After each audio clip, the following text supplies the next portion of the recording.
د کرک پریس سپورټي چینل قدرمنو لیدونکو سلام ستړي مشئ. هیله ده تاسو به ټول روغ جوړ خوشحاله او سوکاله یاست. ټاکل شوې افغانستان کرکټ ملي لوبډله له ویسټ انډیز کرکټ لوبډلې سره نن د وډیای سیریز وروستۍ 5 روزه لوبه ترسره کړې. تیرې دوه لوبې ویسټ انډیز په داسې حال کې وګټلې چې افغان لوبډلې د بریا چانس په دواړو لوبو کې و. لومړۍ لوبه کې افغان لوبډلې 115 منډې وکړې، 45 اورونو کې ویسټ انډیز لوبډلې په 40 اورونو کې یاد هدف پوره کړ. په داسې حال کې تقریبا زیاتې وکټې لاسه ورکړې وې.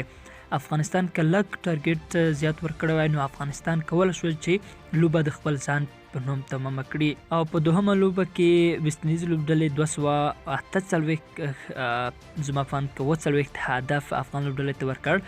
افغان لوبډلې په 200 منډې ټول وکټې لاړې او لوبه یې وبایلله.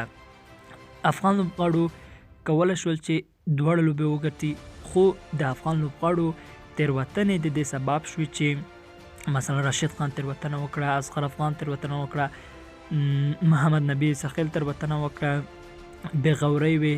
د ټولو له امله افغانستان خپله دوهمه لوبه 5 وریزه هم وبایلله چې په دې سره یې د 5 وریز سیریز له لاسه ورکړ.